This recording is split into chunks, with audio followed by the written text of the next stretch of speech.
Assalamualaikum warahmatullahi wabarakatuh. Sahabat channel, kembali lagi di kisah perjalanan 25 Nabi dan Rasul bersama saya Fia Laisha. Kita akan membahas Nabi Yusuf alaihissalam. Inilah kisahnya. Kisah ini diceritakan dalam Al-Quran pada surat Yusuf ayat 21 hingga 29. Ketika lama tinggal di rumah Al-Aziz, Yusuf tumbuh menjadi pribadi yang cerdas. Maka dari itu Al-Aziz memberinya tugas untuk mengurus keperluan rumah tangga. Yusuf dewasa sangatlah rupawan. Tubuhnya kekar dan wajahnya sangat tampan. Inilah yang membuat istri Al-Aziz diam-diam memperhatikan Yusuf dan mulai tertarik padanya.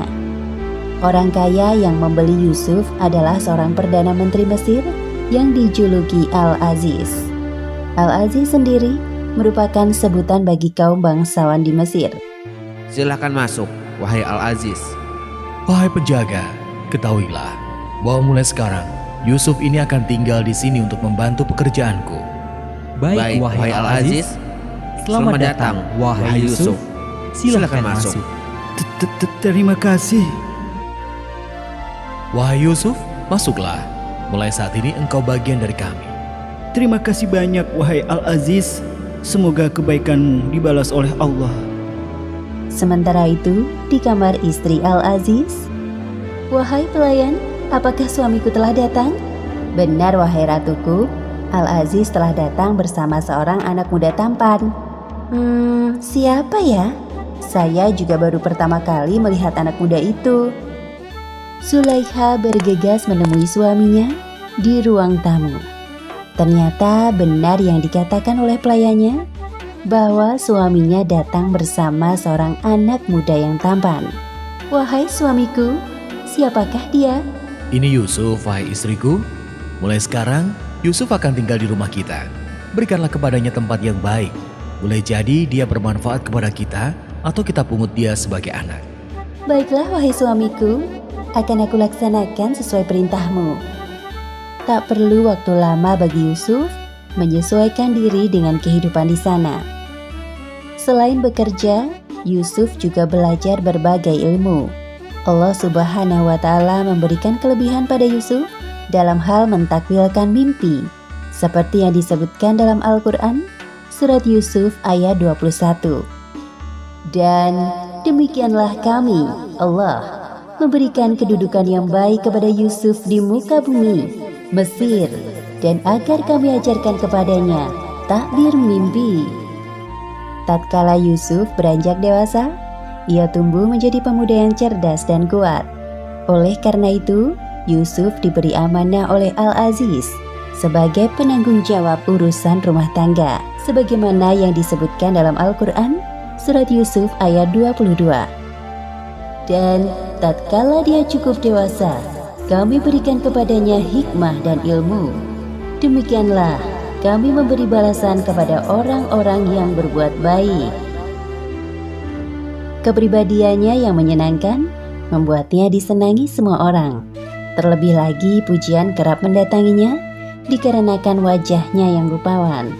Namun sayangnya kelebihan itu malah menjadikan istri Al-Aziz menaruh perhatian lebih kepada Yusuf. Istri Al-Aziz tergoda dengan ketampanan Yusuf. "Wahai Yusuf, Zulaikha memanggilmu ke ruangannya. Sepertinya ada tugas untukmu." Baik, aku akan segera menemuinya. Sementara itu di kamar Zulaikha, "Aku sangat cantik mengenakan baju ini. Pasti Yusuf akan tergoda melihat penampilanku." Bagaimana sahabat channel? Perjalanan Nabi Yusuf alaihissalam, apakah yang akan dilakukan oleh Zulaikha kepada Nabi Yusuf alaihissalam? Mari kita simak selengkapnya. "Masuklah wahai Yusuf, pintunya tidak terkunci." Ada yang bisa aku bantu, wahai Zulaikha? Pada saat itu, Yusuf sama sekali tidak berpikiran buruk kepada istri tuanya itu. "Wahai Yusuf, kemarilah. Aku ingin minta pendapatmu tentang baju yang sedang aku kenakan ini. Apakah aku cocok memakainya atau tidak?" Astaghfirullahaladzim. Maaf sebelumnya. Apa yang sebenarnya engkau butuhkan sampai harus memanggilku ke sini? "Wahai Yusuf, apakah engkau tidak mendengar ucapanku barusan? Aku berlindung kepada Allah. Sungguh Tuanku telah memperlakukan aku dengan baik. Jadi, engkau pura-pura tidak mendengar perintahku? Zulaikha terus menggoda Yusuf, namun keimanan Yusuf kepada Allah Subhanahu wa Ta'ala sangat kuat.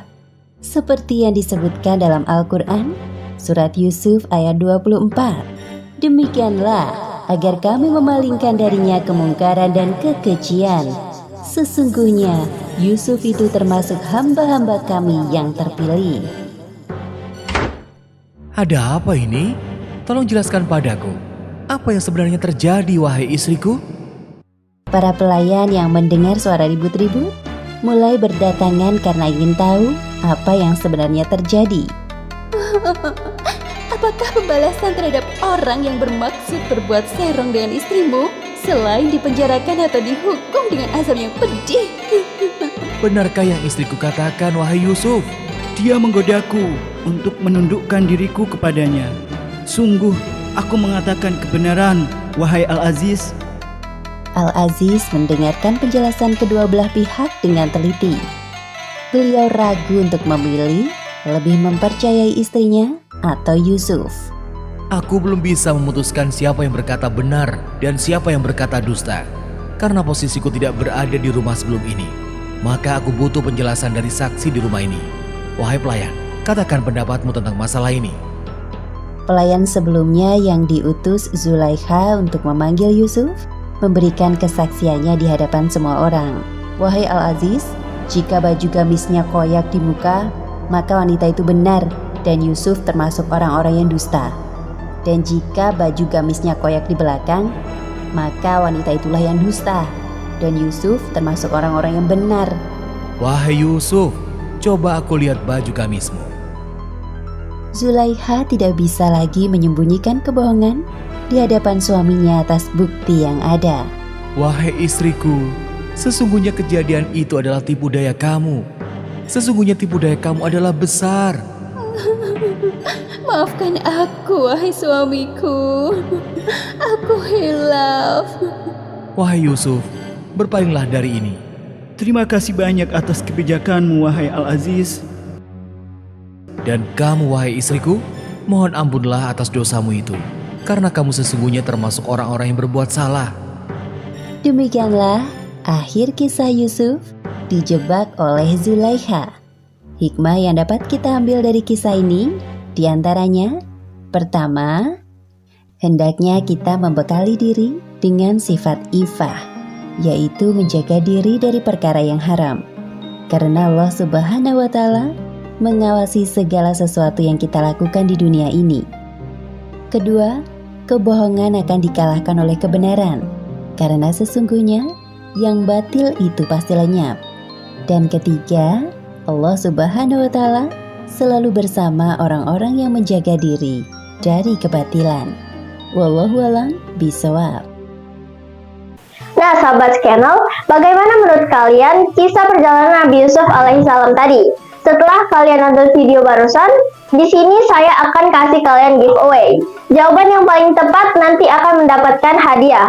Pertanyaannya nih, siapa nama raja di video Nabi Yusuf alaihissalam?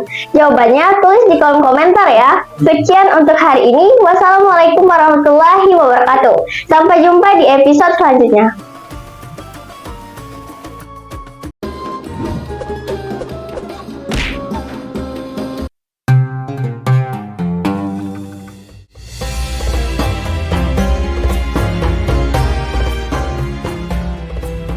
Bismillahirrahmanirrahim. Nawaitu sawma ghadin an ada'i fardhi syahri Ramadan